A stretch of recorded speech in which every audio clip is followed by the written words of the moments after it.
اعوذ باللہ من الشیطان الرجیم بسم اللہ الرحمن الرحیم الحمد للہ رب العالمین الرحمن الرحیم مالک یوم الدین ایاک نعبد و ایاک نستعین اهدنا الصراط المستقیم صراط الذین انعمت علیہم غیر المغضوب علیہم ولا الضالین آمین اللهم صل على محمد وعلى آل محمد كما صليت على إبراهيم وعلى آل إبراهيم إنك حميد مجيد اللهم بارك على محمد وعلى آل محمد كما باركت على إبراهيم وعلى آل إبراهيم إنك حميد مجيد صلى الله تعالى على خير خلقه محمد وعلى آله وأصحابه أجمعين وسلم تسليما كثيرا كثيرا رب اشرح لي صدري ويسر لي امري واحلل عقدة من لساني يفقهوا قولي رب زدني علما رب زدني علما رب زدني علما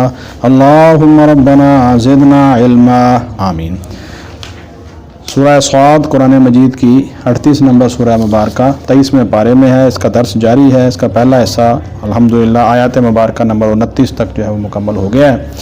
ایک آیت مبارکہ جو ہے اس کو میں دہراؤں گا، آیت مبارکہ نمبر 29 کو۔ اعوذ باللہ من الشیطان الرجیم کتاب انزلناہ الیک، یہ کتاب یعنی قرآن مجید ہم نے اسے نازل کی ہے آپ کی طرف صلی اللہ علیہ وسلم، مبارکن جو بڑی برکت والی ہے، لیدبروا آیاتہ، مقصد اس کا کیا ہے؟ مقصد یہ ہے کہ تاکہ وہ اس کی آیتوں پر غور کریں۔ پہلا مرحلہ کیا ہوتا ہے؟ غور کرنا۔ وَلِيَتَذَكَّرَ، اور تاکہ نصیحت پکڑیں، اولو الالباب، عقل والے۔ یعنی پہلا مرحلہ کیا ہوگا؟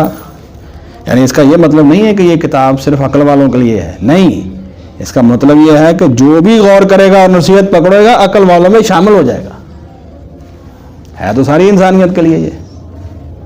اور یہ آیت مبارکہ یاد رکھیں، میں نے دوبارہ اس لیے پڑھی ہے کہ یہ قرآن مجید کے اندر، قرآن مجید کے تعارف کے اوپر یہ منفرد آیت ہے، ایک ہی جگہ پہ آئی ہے۔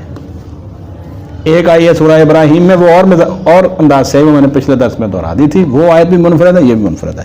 اور یہاں داؤد علیہ السلام کے واقعے کے بعد اللہ رب العزت حضرت سلیمان علیہ السلام کے واقعے کی طرف آ رہے ہیں۔ وَوَهَبْنَا لِدَاوُودَ سُلَيْمَانَ، اور ہم نے عطا کیا داؤد علیہ السلام کو سلیمان علیہ السلام جیسا بیٹا۔ نعم العبد، بڑا اچھا بندہ تھا، انتہائی بہترین انسان، بہترین بندہ اللہ کا۔ انہ اواب، بلا شبہ وہ بہت رجوع کرنے والا تھا، اللہ کی طرف رجوع کرنے والا جو ہے وہ حضرت سلیمان علیہ السلام۔ اذ عرض علیہ، جب پیش کیے گئے اس پر، بالعشی، دن کے پچھلے پہر، یعنی جسے لونڈا ویلا کہتے ہیں نا، لونڈا ویلا پنجابی زبان کے اندر عصر کے وقت کا ٹائم، بالعشی، زور کے بعد، زوال کے بعد، دن کے پچھلے پہر، الصافنات الجیاد، تیز رفتار، الجیاد، عمدہ گھوڑے، الصافنات جو بڑے ہی تیز رفتار ہوں، یعنی دوڑ میں آگے بڑھنے والے، الجیاد، اور عمدہ نسل کے تیز رفتار گھوڑے ان کے سامنے شام کے وقت پیش کیے گئے۔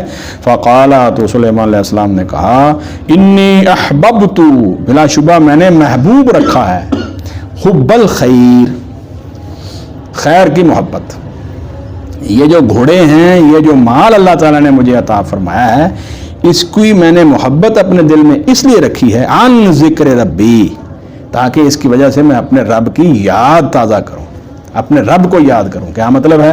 اس سے استدلال یہ کیا گیا ہے کہ رزق حلال انسان چاہے جتنا مرضی کمائے، مقصد یہ ہونا چاہیے کہ اس کے ذریعے سے میں اللہ رب العزت کے کلمے کو بلند کرنے کے لیے کوشش کروں، اس کے لیے جدوجہد کروں۔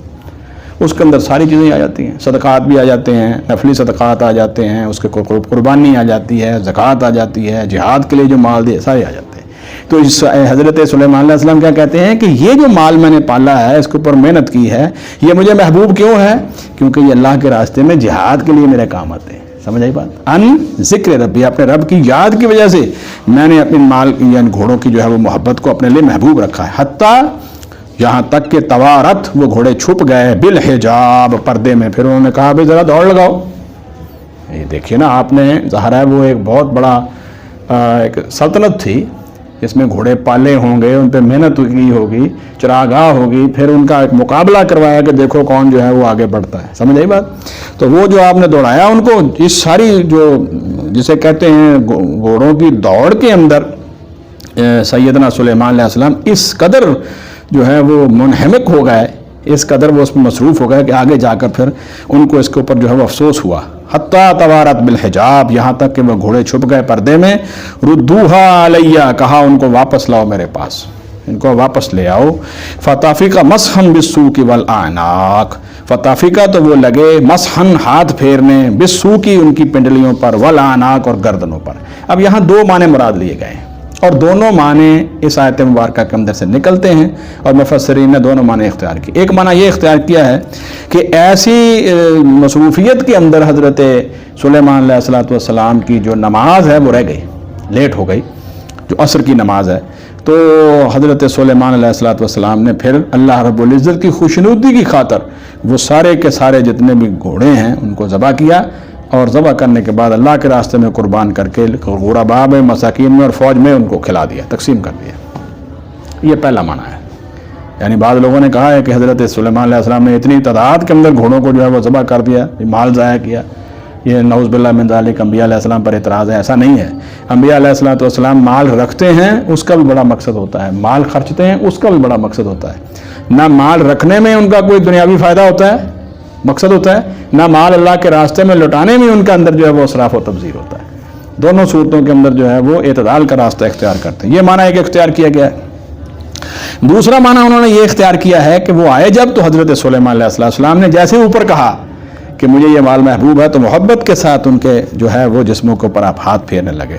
یہ سلیمان علیہ السلام کی سلطنت کی عظمت اللہ تعالیٰ نے بیان آگے فرمایا، وَلَقَدْ فَتَنَّا سُلَيْمَانَ۔ اب جس طرح داؤد علیہ السلام کا امتحان ہوا ہے، سلیمان علیہ السلام کا بھی امتحان ہوا۔ دنیا میں کوئی شخص جو ایمان رکھتا ہے امتحان سے خالی نہیں ہے۔ کیوں پیر صاحب؟ یہ مضمون کہاں ہے؟ سورہ العنکبوت پہلی آیت، شروع میں الف لام میم حسب الناس ان یقولوا آمنا وهم لا یفتنون، کہ لوگوں نے یہ سمجھ رکھا ہے کہ وہ کہیں ہم اللہ پر ایمان لے آتے ہیں اور ان کو چھوڑ دیا جائے گا۔ نہیں، ایسا نہیں ہوگا۔ ہم نے پہلے لوگوں کے اوپر جو ہے وہ بھی آزمائشیں ڈالی ہیں اور بعد کے اوپر بھی ڈالیں گے، بعد والوں کو بھی آزمائش ہوگی۔ ایمان اور آزمائش لازم و ملزوم ہیں، بس دعا یہ کرنی چاہیے کہ اللہ تعالیٰ ہم جیسے کمزور لوگوں کو ایسے فتنے اور ایسی آزمائش میں نہ ڈالے جو ہم پر جو ہے وہ بہت زیادہ بھاری گزرے اور ہم جو ہے اس میں کامیاب نہ ہوں۔ اللہ تعالیٰ ایسے آزمائش میں ڈالے جو آزمائش جس پہ ہم پورے اتر جائیں اور ہم کامیاب ہو جائیں۔ اور کامیابی کی علامت کیا ہوتی ہے کہ اللہ تعالیٰ آزمائش کے بعد مزید اللہ تعالیٰ کے قریب ہو جاتا ہے۔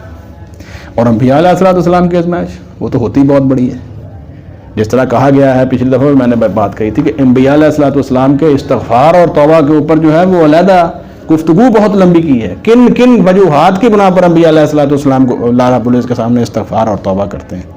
اس کے اندر یہ نہیں ہوتا کہ ان کا کوئی گناہ صغیرہ یا گناہ کبیرہ، گناہ ان کے نامہ اعمال میں اللہ تعالیٰ نے رکھے نہیں ہوتے، پھر بھی وہ کثرت سے توبہ اور استغفار کرتے ہیں۔ اور اس میں سب سے بڑا کیا ہے، سب سے اچھا معنی جو ہے اختیار کیا گیا وہ یہ ہے کہ انبیاء علیہ السلام اللہ تعالیٰ کے ہاں چونکہ ہر لمحے ان کے مراتب بلند ہو رہے ہوتے ہیں، تو وہ جب ایک اگلی منزل اور اپنا اعلیٰ مرتبہ جو ہے وہ اختیار کرتے ہیں جب انبیاء علیہ السلام، تو پچھلی منزل جو ہے اس کو دیکھ کر کے یہ منزل اور اس منزل کے درمیان کتنا فرق ہے، اس کے لیے وہ استغفار کرتے ہیں، کہیں اس منزل کی طرف میں واپس نہ پلٹ جاؤں۔ یہ ہے انبیاء علیہ السلام کا استغفار۔ اور یہ جو حضرت سلیمان علیہ السلام کی آزمائش ہے، یہ ہے قرآن مجید کا دوسرا مشکل مقام جو اس سورہ مبارکہ میں، ایک سورہ داؤد علیہ السلام کا واقعہ میں نے بیان کیا تھا، ایک یہ مشکل مقام ہے۔ اس کے اوپر رسول اکرم صلی اللہ علیہ وسلم کی ذات مبارکہ نے کوئی گفتگو نہیں فرمائی، کوئی مرفوع حدیث اس میں نہیں ہے، اس لیے ہم بھی خاموشی اختیار کریں گے۔ اصل معاملہ یہ ہے کہ یہود نے حضرت سلیمان علیہ السلام کے بارے میں جتنی غلط باتیں منسوب کی تھی تاریخ میں، ان کے کردار کشی میں، اللہ تعالیٰ نے ان کا یہاں پر رد کیا ہے کہ ایسے وہ نہیں تھے، وہ اللہ کے فرما بردار بندے اور عظیم پیغمبر تھے۔ وَلَقَدْ فَتَنَّا سُلَيْمَانَ، اب ظاہر سلطنت ہے، سلطنت کے چلانے کے دوران کہیں آزمائش میں آ گئے وہ، کیوں جی انسان سے جو ہے وہ ہر طرح کے فیصلے ہوتے ہیں، اجتہادی فیصلے جو ہیں وہ بڑے بڑے بھی ہوتے ہیں، صحیح بھی ہو جاتے ہیں، غلط بھی ہو جاتے ہیں، یہ تو عام آدمی کا معاملہ ہے۔ اور انبیاء علیہ السلام کے تو اجتہادی فیصلے جو ہوتے ہیں ان کو بھی اللہ رب العزت کی توثیق حاصل ہوتی ہے۔ بات آپ کو سمجھ آئی؟ رسول اکرم صلی اللہ علیہ وسلم کی اطاعت اور فرمانبرداری کے اندر سب سے پہلے کیا چیز ہے؟ جو قرآن مجید میں حکم اللہ تعالیٰ نے دیا وہی اللہ کے رسول صلی اللہ علیہ وسلم نے ہمیں اس کی قول و عمل سے اس کی تشریح سمجھا دی۔ جو قرآن مجید کے علاوہ آپ حکم دیتے ہیں اس کا قول و عمل آپ جو ہمیں سمجھاتے ہیں وہ بھی ہمارے اوپر اس طرح فرض ہے. اور قرآن مجید بھی اللہ تعالیٰ کی طرف سے وحی شدہ ہے، اور اللہ کے رسول صلی اللہ علیہ وسلم کی جو تشریح ہے قرآن مجید کی، جسے سنت مبارکہ کہتے ہیں، وہ بھی وحی شدہ ہے. لیکن ایک تیسری صورت بھی ہے کہ بعض معاملات کے اندر اللہ کے رسول صلی اللہ علیہ وسلم خود اپنی طرف سے اجتہاد فرماتے ہیں، اور اللہ تعالیٰ کی طرف سے ان کے اوپر کوئی وحی نہیں آتی. اگر وحی آ جائے اس اجتہاد کے اوپر کہ اس کو ایسے نہیں ایسا کریں پھر تو ٹھیک ہے، لیکن اگر وحی نہ آئے تو اس اجتہاد کو بھی اللہ رب العزت کی توثیق حاصل ہے، اور وہ اسی طرح ہی فرض ہے جیسا کہ قرآن فرض ہے، جیسا کہ سنت فرض ہے. یہ بات ہمیشہ یاد رکھیے. تو سلیمان علیہ والسلام نے بھی اپنی حکومت کے اندر بہت سارے فیصلے کیے. ان میں سے کسی فیصلے کے اندر ان کو پر آزمائش آتی. وَلَقَدْ فَتَنَّا سُلَيْمَانَ، اور بلا شبہ تحقیق ہم نے آزمایا سلیمان علیہ السلام کو. وَأَلْقَيْنَا، اور ہم نے ڈالا عَلَىٰ كُرْسِيِّهِ، اس کے تخت پر، اس کی کرسی پر، جَسَدًا، ایک جسم، ثُمَّ أَنَابَ، پھر اس نے رجوع کیا. اب یہ جسم کیا تھا، کس طرح اللہ تعالیٰ نے ڈالا، اور یہ آپ کے لیے کیا کس طرح آزمائش بنی، اس کے اوپر خاموشی ہے. ہم اس کو اسی طرح گزاریں گے کہ سلیمان علیہ السلام بہرحال اس آزمائش میں کامیاب ہو گئے. وہ الفاظ کیا ہے، ثم اناب. اصل تو یہی تھا، اصل بتانا تو یہ ہے کہ اس قصے کے اندر کامیابی سلیمان علیہ السلام کی ہوئی، وہ اس آزمائش میں کامیاب ہوئے. ثم اناب، پھر اس نے رجوع کیا اور کیا کہا، قال رب اغفر لی، اور اس نے کہا میرے رب تو بخش دے مجھ کو، وہب لی ملکن، اور تو عطا کر مجھے ایسی بادشاہی کہ لا ينبغی لأحد من بعدی، کہ نہ لائق ہو کسی کے لیے میرے بعد. بعض لوگوں نے اس کے اوپر ایک اشارہ دیا ہے، وہ بھی ان کی اپنی رائے ہے، کہ سلیمان علیہ السلام نے اتنی عظیم سلطنت کو سنبھالتے ہوئے جب محسوس کیا کہ اگلی نسل میں ان کی اولاد کے اندر اتنی صلاحیت نہیں ہے، تو آپ نے یہ فیصلہ کیا کہ اللہ تعالیٰ سے دعا کی جائے کہ اتنی عظیم سلطنت میرے بعد کسی کو نہ دی جائے، کیونکہ یہ سلطنت اگر میرے لیے فتنہ اور آزمائش بن سکتی ہے تو اگلے آنوں کے لیے، اگلے کے لیے ہو سکتا ہے کہ اس سے بڑی بن جائے اور وہ اس کو سنبھال نہ سکے. یہ ایک اشارہ دیا ہے جو میں کہتا ہوں وہ بھی ان کی رائے ہے. تو حضرت سلیمان علیہ السلام نے کیا دعا کی، اے ہمارے رب تو بخش دے مجھ کو. یعنی اس کا مطلب یہ ہوا کہ یہ جو جسد کا کرسی کے اوپر ڈالا جانا اور سلیمان علیہ السلام کا اللہ رب العزت فرماتے ہیں کہ آزمائش میں آنا، یہ یہاں پر کوئی نہ کوئی آپ کی آزمائش ایسی ہوئی ہے جس میں آپ نے محسوس کیا ہے کہ مجھے اللہ رب العزت کے سامنے جو ہے وہ استغفار اور جو ہے وہ بخشش مانگنی چاہیے، تو آپ نے مانگی. قال رب اغفر لی، اس نے کہا ہے میرے رب تو بخش دے مجھے، وہب لی ملکن، اور تو عطا کر مجھے ایسی بادشاہی لا ينبغی لأحد من بعدی، کہ جو میرے بعد کسی کے لائق نہ ہو. کیا مطلب کہ ایسی بادشاہت میرے بعد کسی کو نہ دینا. انک انت الوہاب، بلا شبہ تو ہی بہت عطا کرنے والا ہے. الوہاب، یہ مبالغے کے سیغے کے ساتھ ساتھ الف لام کے ساتھ، یعنی اللہ رب العزت سے بڑھ کر کوئی عطا کرنے والا نہیں ہے. اور جب وہ کسی کو کوئی چیز عطا کرتے ہیں تو اس کا کوئی حساب نہیں ہوتا، پھر بغیر حساب ہی عطا فرماتے ہیں. دیکھیے سلیمان علیہ السلام کی بادشاہت کی کیا وسعتیں تھیں. یہ سورہ سبا میں یہ مضمون گزر چکا ہے. اور حضور صلی اللہ علیہ وسلم نے فرمایا، رات میں نماز کے اندر مصروف تھا تو ایک جن نے جو ہے وہ مجھے پریشان کرنے کی کوشش کی. یہ بخاری شریف کی حدیث ہے اور میں اس کا خلاصہ بیان کرتا ہوں. تو میں نے چاہا کہ اس کو پکڑ لوں، قابو کر لوں اور مسجد کے ستون کے ساتھ باندھ دوں، تاکہ صبح کے وقت مدینہ کے بچے جو ہیں وہ اس کو دیکھیں اور اس کے ساتھ کھیلیں. لیکن مجھے اپنے بھائی سلیمان علیہ السلام کی دعا یاد آ گئی کہ اللہ ایسی بادشاہت نہ میرے بعد کسی کو دینا، کسی کے لائق نہ ہو. تو حضور نے فرمایا کہ پھر وہ اس دعا کے نتیجے میں نے جو ہے اس ارادے کو ملتوی کر دیا کہ جن چونکہ ان کے ہی جو ہے وہ اللہ تعالیٰ نے ان کے زیر تسلط رکھے تھے، تو میں نے نہیں چاہا کہ میں اس کے اوپر اپنا تسلط جماؤں سلیمان علیہ السلام کی اس دعا کے پیش نظر. یہ صحیح بخاری کے اندر ہے. یہ حضور اکرم صلی اللہ علیہ وآلہ وسلم کی دوسرے انبیاء علیہ السلام کی قدر و منزلت کا اظہار ہے.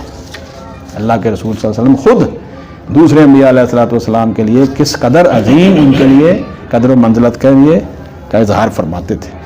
یہ بات. اور انبیاء کے بارے میں ایسے ہی کہتے ہیں، انبیاء علیہ السلام کے بارے میں ایسے ہی کہتے ہیں. جیسے یونس علیہ السلام کے بارے میں حضور صلی اللہ علیہ وسلم نے فرمایا، کیونکہ ہم مچھلی کے پیٹ میں چلے گئے تھے تو لوگوں نے مشہور کر دیا یونس علیہ السلام کا نعوذ باللہ درجہ نہیں ہے، ان سے گناہ ہو گیا، ان سے فلاں ہو گیا، اس طرح کی باتیں مشہور کر دی بنی اسرائیل میں. تو اللہ کے رسول صلی اللہ علیہ وسلم نے کی، دیکھیں کتنی عظیم بات ہے. آپ نے فرمایا کوئی شخص مجھے یونس ابن متیٰ سے بہتر نہ کہے علیہ الصلوۃ والسلام. یہ ہے ایک دوسرے کی عظمت اور قدر و منزلت کا اظہار انبیاء علیہ السلام کا، کیونکہ سارے اللہ تعالیٰ کے نمائندے ہیں. یہ معاملہ ان کا اور اللہ تعالیٰ کا ہے. ہمارے لیے سارے یکساں، کسی میں فرق نہیں کرتے، سب پر ایمان لاتے ہیں. اور آخری پیغمبر خاتم الانبیاء والمرسلین محمد صلی اللہ علیہ وسلم ہے. تو فرمایا کہ اللہ تو سب بہت کچھ عطا کرنے والا ہے. فسخرنا لہ الریح، چنانچہ ہم نے تابع کر دی اس کے لیے ہوا. ایک تو معنی یہ ہے کہ میرے بعد کسی کو یہ حکومت اس طرح کی نہ ملے، یا دوسرا معنی یہ ہے کہ اللہ ایسی حکومت عطا فرما جو حکومت پھر بعد میں اس شان کی حکومت کسی کو نہ ملے، اور پھر کسی کو نہیں ملی ہے. دیکھیے اس کے بعد اس کی شان بیان ہو رہی. فسخرنا لہ، چنانچہ ہم نے تابع کر دی اس کے لیے الریح ہوا، تجری وہ چلتی تھی بامرہ اس کے حکم سے، رخان نرمی سے، حیث اصاب جہاں وہ ارادہ کرتا. اگر وہی ہوا جو ہے بہت تیز چلتی جھکڑ کی شکل میں، طوفان کی شکل میں، تو وہ ہوا جو ہے وہ ان کے لیے رحمت کی بجائے زحمت بن جاتی. اس لیے یہاں پر کیا ہے؟ رخان، نرمی کے ساتھ. ایسی ہوا جو بالکل ہوا کے اندر ان کو اڑا کے لے کے جاتی، ان کی فوجوں کو اور تختوں کو بالکل آرام سے. والشیاطین، اور تابع کر دیا شیطانوں کو بھی، سرکش جنوں کو بھی تابع کر دیا ان کے لیے. کل ہر بناء، ماہر عمارت بنانے والے کو، غواسن، اور ماہر غوطہ لگانے والے کو. ایسے جن جو عمارتیں بنانے، بنان یہ بھی جو مبالغے کا سکھ، بناؤن یعنی عمارتیں بنانے میں وہ ماہر تھے جنات. وغواسن، اور دریاؤں اور سمندروں کے اندر وہ غوطہ لگانے میں ماہر تھے. ایسے سرکش جن جو ہیں وہ حضرت سلیمان علیہ السلام کے تابع کر دیے. تو بہت ساری عمارتیں اور بڑے بڑے لگن جو ہیں وہ حضرت سلیمان نے ان کے ذریعے بنوائے. وآخرین، اور دوسروں کو، مقرنین، جو کہ جکڑے ہوئے تھے، فی الاصفاد، زنجیروں میں. یعنی بعض جن تو ایسے تھے جو کہ عمارتیں بنانے میں ماہر تھے، غوطہ لگانے میں ماہر تھے، اور سلیمان علیہ السلام کے مطیع اور فرمانبردار بن گئے. ٹھیک ہے. اور کچھ نے سرکشی دکھائی. سورہ سبا میں یہ مضمون گزر چکا. اللہ تعالیٰ نے فرمایا جس کو چاہو آپ چھوڑ دو، جس کو چاہو سزا دو، آپ کو جو ہے وہ نہیں پوچھا جائے گا. اللہ تعالیٰ نے آپ کو ایسی سلطنت عطا فرمائی. آپ یعنی اس قدر فیصلہ کرنے میں اللہ تعالیٰ کے نزدیک آپ راہ ثواب پہ تھے، اتنا اعلیٰ فیصلہ فرماتے ہوئے کہ اللہ تعالیٰ نے ان کی پیشتری توثیق فرما دی کہ آپ کو اجازت ہے. جیسے حضرت ذوالقرنین کے بارے میں بھی اللہ تعالیٰ نے یہ بات فرمائی تھی. اللہ اکبر. وآخرین، اور دوسروں کو، مقررین، جو کہ جکڑے ہوئے تھے، فی الاصفاد، زنجیروں میں. اللہ فرماتے ھذا عطاؤنا، یہ ہماری بخشش ہے. جو بھی اللہ تعالیٰ عطا فرماتے ہیں، چھوٹی نعمت ہو بڑی نعمت ہو، انسان کو ہمیشہ یہ سمجھنا چاہیے کہ اللہ رب العزت کی عطا ہے. یہ میری کوئی کاوش یا میری محنتوں کا نتیجہ نہیں ہے، یہ میری کوئی کاریگری نہیں ہے، یہ میری کوئی فنکاری نہیں ہے. یہ اظہار کس نے کیا تھا یاد ہے؟ یہ کہا تھا نا کہ مجھے میرے علم اور میری فنکاری کی وجہ سے سب کچھ ملا. کس نے کہا تھا؟ یہ قارون نے کہا تھا. پھر کیا ہوا؟ تباہ ہو گیا. ہاں اس نے یہی بات کہی تھی. تو یہ اب یہاں یہ کہ اللہ تعالیٰ فرماتے ھذا عطاؤنا، سلیمان علیہ السلام کے اوپر یہ ہماری ساری رحمتیں، انعامات، ہماری بخشش تھی. فمنن، فرمایا پھر تو احسان کر. جس کے اوپر احسان کرنا چاہتا ہے، نیکی کرنا چاہتا ہے سلیمان، آپ کیجیے. او امسک، یا روک لیجیے یا محفوظ رکھ. اگر کسی کو دینا چاہتے ہیں آپ جتنا مال، جتنی اللہ کی رحمت اور نعمتوں میں سے، آپ کو اجازت ہے. جتنا روکنا چاہتے ہیں آپ کو اجازت ہے. بغیر حساب، آپ کا کوئی حساب ہی نہیں ہے. ایسی سلطنت عطا فرمائی، حساب ہی کوئی نہیں. اس سے یہ اظہار یہ نہیں ہوتا نعوذ باللہ من ذالک کہ سلیمان علیہ السلام نے مال اجاڑ دیا یا ضرورت سے زیادہ بخل کیا. نہیں، آپ کے فیصلے اللہ رب العزت کو نزدیک اتنے صحیح اور اتنے پسندیدہ تھے کہ اللہ رب العزت کو پتہ ہے کہ یہ میرا بندہ جو ہے وہ غلط فیصلے نہیں کرے. فرمایا تمہارا حساب ہی کوئی نہیں، بغیر حساب، آپ کا کوئی حساب نہیں ہوگا. وَإِنَّ لَهُ عِندَنَا لَزُلْفَىٰ، اور ان ساری چیزوں کے علاوہ بے شک اس کے لیے ہمارے پاس لَزُلْفَىٰ، یقیناً بڑا قرب ہے، وَحُسْنَ مَآب، اور بہترین اچھا ٹھکانہ ہے. دنیا کے اندر ساری نعمتیں، نبوت، بادشاہت، اور ایسی بادشاہت نہ ختم ہونے والی، اور اللہ کے نزدیک قرب، اور آخرت کے اندر بہترین مقام. اب یہ جو ایک معاملہ اللہ رب العزت نے یہاں پیش کیا ہے، اہل مکہ کے سامنے اور مضمون گزر چکا ہے کہ وہ کس قدر حضور اکرم صلی اللہ علیہ وسلم کی مخالفت کر رہے تھے. تو فرمایا کہ آپ لوگ مخالفت کر رہے ہو، اللہ کے رسول صلی اللہ علیہ وسلم کو ان واقعات کے اندر بشارت دی گئی ہے کہ انشاءاللہ العزیز اللہ کے فضل سے آپ کو اور آپ کی امت کو اللہ تعالیٰ جو ہے وہ ایسی عظیم سلطنت اور خلافت عطا فرمائے گا جو قیامت تک لوگوں کے لیے جو ہے وہ دین اسلام پر چلنے والوں کے لیے ہمیشہ ہی ایک حفاظت کا سبب بنے گی. یہ انہی صحابہ کرام رضوان اللہ علیہ مجمعین کی محنت ہے کہ آج ہم بیٹھے ہیں یہاں. اگرچہ ہماری حکومتیں جو ہیں وہ اس لیول کی نہیں ہیں، اسلام کی شان و شوکت اس سطح کی نہیں ہے، لیکن ان صحابہ کرام رضوان اللہ علیہ مجمعین کی محنت اور قربانیوں کے نتیجے میں آج جو کچھ ہمیں ریاستیں ملی ہیں، ہم یہاں محفوظ بیٹھے ہیں، یہ سارے کیا ہیں؟ یہ اللہ تعالیٰ کی ان کی محنتوں کا نتیجہ ہے. کیوں پیر صاحب؟ اب اللہ رب العزت نے فرمایا کہ ایمان کا امتحان دوسرا یہ ہوتا ہے، ایک اور طرح کی تکلیف کی بھی آزمائش آ جاتی ہے۔ یہ مثال دی ایوب علیہ السلام کی، وَاذْكُرْ عَبْدَنَا ایوب، اور آپ یاد کریں ہمارے بندے ایوب علیہ السلام کو، اِذْ نَادَىٰ رَبَّهُ، جب اس نے پکارا اپنے رب کو، اَنِّی مَسَّنِيَ الشَّيْطَانُ، کہ بلا شبہ مجھے پہنچائی ہے شیطان نے، بِنُصْبٍ، سخت تکلیف، وَعَذَابٍ، اور اذیت۔ یعنی شیطان نے یہ بات ہی کہی تھی کہ اے اللہ یہ تیرا بندہ جو ہے وہ چونکہ نعمتوں میں ہے اس لیے تیرا بہت ذکر اور شکر کرتا ہے، اگر یہ مصیبت میں ہو تو پھر پتہ چلے نا اس کو۔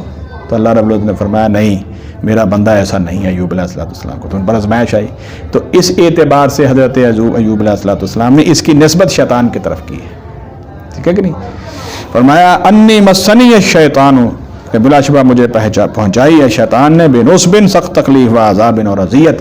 دیکھیے ایک بات ذہن میں رکھیے، انبیاء علیہم السلام کسی بھی درجے کی مصیبت میں چلے جائیں یا وہ کبھی اللہ رب العزت کی طرف نسبت نہیں کرتے، اور یہ مومن کی شان بھی یہی ہے کہ وہ کسی بھی شر کی نسبت اللہ تعالیٰ کی طرف نہیں کرتے۔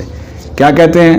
ساری کی ساری خیر اللہ تیری طرف سے، یہی حدیث میں بھی آیا ہے۔ کیا بھی صاحب ارکوز برجلک، کا وقت گزر گیا، لمبا واقعہ ہے، اللہ تعالیٰ نے مختصر کر دیا یہاں پر، کئی سال بیت گئے، اولاد ختم، مال ختم، بیویاں چھوڑ گئیں ایک کے علاوہ، تو آخر میں آپ نے کیا کیا پھر؟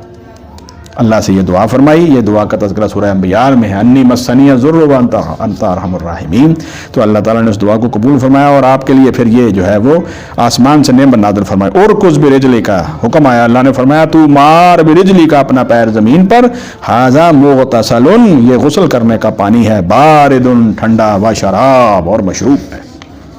آپ یہ زمین پہ ماریے، ٹھنڈا اور میٹھا پانی نکلے گا، آپ اس سے نہا لیجئے، آپ کے پورے جسم کی بیماریاں ظاہری ختم، آپ پی لیجئے، اندر کی بیماریاں ختم۔ یہ حضرت ایوب علیہ السلام کو انعام اللہ رب العزت عطا فرمایا کب؟ اور یہ جو مفسرین نے، حافظ ابن کثیر رحمۃ اللہ علیہ، تقریباً سارے مفسرین نے اس کی مدت جو بیان کی وہ 18 سال، تقریباً مفسرین کا اس پر اتفاق ہے کہ 18 برس کے قریب جو ہے وہ آپ اس پریشانی اور بیماری کے اندر مبتلا رہے ہیں۔ اللہ رب العزت جو ہے انبیاء علیہ السلام سے اتنی عظیم آزمائش لیتے ہیں، لیکن پھر بھی وہ اللہ رب العزت کے مطیع، فرما بردار، اور اسی کی طرف جھکے رہتے ہیں۔ اللہ رب العزت جو ہے وہ ہمیں انبیاء علیہ السلام کی سیرت سمجھنے کی توفیق عطا فرمائے اور ہمیں ایسی آزمائشوں میں نہ ڈالے جو ہمارے لیے جو ہے وہ مشکل ہو جائیں۔ اللہ معاف فرمائے، ہم تو کمزور ایمان کے ہیں۔ وَوَهَبْنَا لَهُ، پھر ہوا کیا؟ اللہ تعالیٰ نے صحت تندرستی دی، پھر آگے وَوَهَبْنَا لَهُ، اور ہم نے عطا کیے اس کے اہلہ، اس کے گھر والے، وَمِثْلَهُمْ مَعَهُمْ، اور ان کے برابر مزید ان کے ساتھ جتنے پہلے تھے وہ بھی عطا فرمائے، اور جو آپ کے پاس نعمتیں پہلے تھی وہ بھی مل گئیں، اور ان کے ساتھ اتنی ہی اور مل گئی۔ یعنی پہلے فرض کرو اگر نعمتیں 100 تھی تو اب 200 مل گئی۔ اللہ فرماتے ہیں کس طرح؟ رحمتا منا، اپنی رحمت سے، یہ ہماری رحمت کی، یہ اللہ ایوب علیہ السلام پر ہماری رحمت تھی۔ وذکریٰ لأولی الالباب، تو قرآن مجید میں کوئی بات جو ہے وہ فضول تو نہیں آتی نا، یہ نصیحت ہے۔ وذکریٰ لأولی الالباب، اور عقل مندوں کے لیے اس میں نصیحت ہے۔ کیا نصیحت ہے؟ جتنا آپ صبر کریں گے، جتنا آپ اللہ کا مطیع اور فرما بردار بنیں گے، نہ آخرت میں اللہ کی نعمتیں رکیں گی، نہ دنیا میں رکیں گے۔ یہ نصیحت ہے۔ کیوں پیر صاحب؟ ذکر، اور اس میں نصیحت ہے لأولی الالباب، عقل مندوں کے لیے۔ اب اس دوران حضرت یہ بھی قرآن مجید کے اندر یہ تیسرا مشکل مقام آ گیا ہے۔ مفسرین نے اس کے بارے میں لکھا ہے کہ حضرت ایوب علیہ السلام اپنی بیماری اور تکلیف کے پیش نظر آپ نے کسی کام کے اوپر جو ہے وہ قسم کھا لی کہ میں نے یہ کام ایسے کرنا ہے، لیکن بعد میں پھر آپ کو احساس ہوا کہ میں نے یہ جو قسم اٹھائی ہے یہ مجھ سے جو ہے وہ اس دوران کچھ زیادتی ہو گئی۔ کہا جاتا ہے کہ ان کی بیوی جو آپ کے ساتھ تھی ان کے بارے میں آپ کے جو ہے وہ کسی غلطی کے اوپر آپ نے کہا کہ میں تم کو 100 کوڑ، جب صحت مند ہوگا تو تمہیں 100 کوڑے ماروں گا، کسی غلطی کے اوپر۔ مفسرین کا خیال ہے، اس میں نے کہا ہے مشکل مقام ہے، اشارہ ہے، اور حضور صلی اللہ علیہ وسلم سے ایسی کوئی مرفوع حدیث نہیں ہے۔ تو اللہ رب العزت نے پھر آپ کے اوپر ایک اور فضل فرمایا کہ آپ نے اللہ رب العزت، اب آپ کو فکر یہ لاحق ہوئے کہ اب میں اس قسم کو کیسے پوری کروں، اگر میں قسم پوری نہیں کرتا تو گناہگار ہوتا ہوں، اور اگر قسم پوری کرتا ہوں تو یہ میری قسم جو ہے وہ اصل حقیقت میں نے تو اس وقت یہ کھا لی تھی جب میں بیمار تھا، اور اب یہ زیادتی ہو جائے گی۔ تو اللہ تعالیٰ نے آپ کے اوپر یہ رحمت نازل فرمائی۔ وَخُذْ بِيَدِكَ، تو آپ اپنے ہاتھ میں پکڑ لیجئے، زِغْصًا، جھاڑو، ایک مٹھی تنکوں کا، یعنی یہ جو تنکے ہوتے ہیں، زِغْص کہتے ہیں مٹھی کو، چند ایک تنکے جب اٹھا کے آپ تو اس کو جھاڑو بن جاتا ہے، اس کا ترجمہ جھاڑو کر دیتے ہیں، لیکن یہ مٹھا تنکوں کا آپ اٹھا لیجئے، فَاضْرِبْ پھر تو مار بھی اس کے ساتھ، وَلَا تَحْنَسْ اور اپنی قسم کو مت توڑیے۔ تو اب اللہ رب العزت نے جو ہے وہ آپ کو کہا کہ جتنے کوڑے آپ نے مارنے کے لیے 100 50 60 70 یہاں تو اس کی نہیں تفصیل ہے، جتنے آپ نے کہا قسم کھائی ہے اتنوں کا ایک مٹھا بنا لیجئے اور ایک مرتبہ مار دیجئے، آپ کی قسم پوری ہو گئی۔ یہ اللہ رب العزت کی طرف سے مزید آسانی ہے۔ ہنس کا لفظ جو ہے وہ قرآن حکیم میں بڑے گناہوں پر بھی بولا جاتا ہے، کبیرہ گناہوں کو پتہ ہے کہاں ہے یہ لفظ؟ سورہ واقعہ میں، ہنس عظیم، کیوں نہیں؟ سورہ واقعہ کی یاد رکھیے۔ اور ہنس کا دوسرا مطلب ہوتا ہے یعنی کہ قسم کو توڑنا، ایک مطلب ہے قسم کو توڑنا، اور ہنسن کا دوسرا مطلب کیا ہے؟ بڑا گناہ، بہت بڑا گناہ۔ بلکہ اللہ تعالیٰ نے سورہ واقعہ میں وہ لوگ جو قیامت کا انکار کرتے ہیں ان کے گناہ کو ہنس کہا، تو وہاں پر ہنسن کا مطلب کیا ہوگا؟ بڑا گناہ، اور یہاں قسم کا توڑنا۔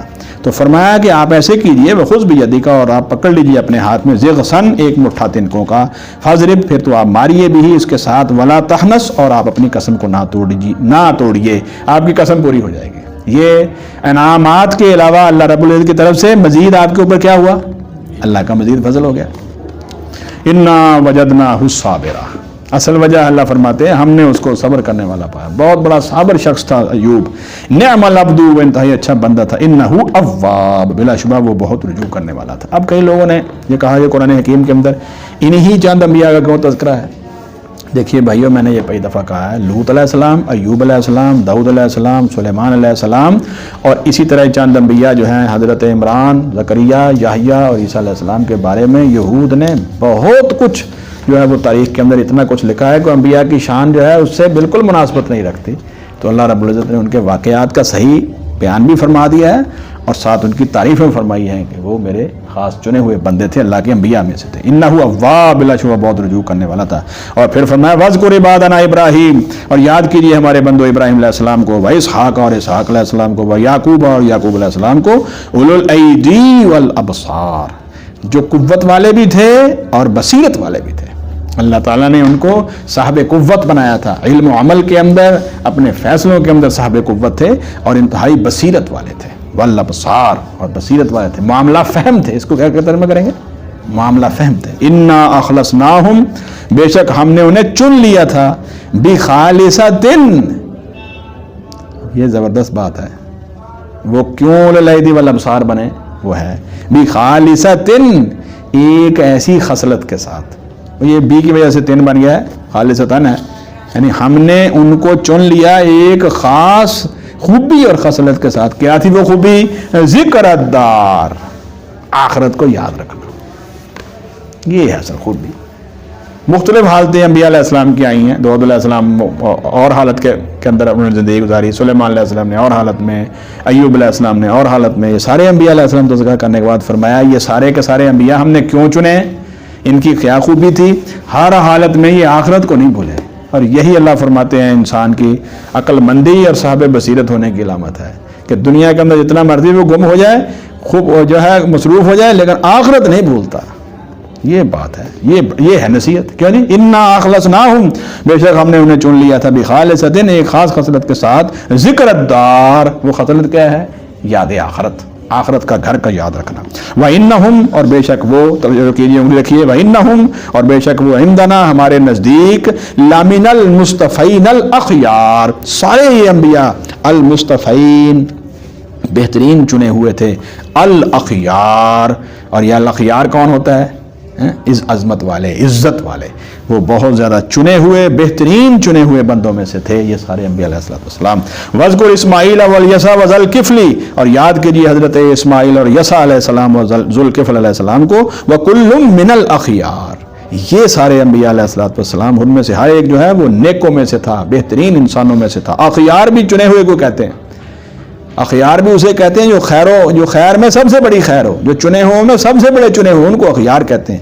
تو یہ بھی سارے اخیار میں سے تھے۔ ھذا ذکر، جہاں آیت مبارکہ کا ایک حصہ ختم ہوتا ہے، یہ اصل میں جتنے واقعات بیان ہو رہے ہیں یہ ہیں سارے نصیحت کے لیے، اس لیے نہیں ہے کہ تم ان کے اوپر جو ہے وہ تاریخ کی کتابیں لکھو اور تاریخی موشگافیاں کرو، جیسا کہ مورخین کرتے ہیں، پھر اس میں مبالغہ رائی کرتے ہیں، کوئی جھوٹے سچے قصے جمع کر کے اتنی موٹی موٹی کتابیں بنا دیتے ہیں، اس میں نصیحت نہیں رہتی، اس میں کیا ہوتا ہے یہ صاحب، اس میں صرف انفارمیشن ہوتی ہے، معلومات ہوتی ہیں، نصیحت نہیں۔ فرمایا ھذا ذکر، دوسرا معنی کیا ہے کہ یہ قرآن مجید کے اوپر بھی بولا گیا ہے کہ یہ ایک نصیحت ہے۔ وَإِنَّ لِلْمُتَّقِينَ لَحُسْنَ مَآبٍ، اور بے شک متقیوں کے لیے یقیناً اچھا ٹھکانہ ہے۔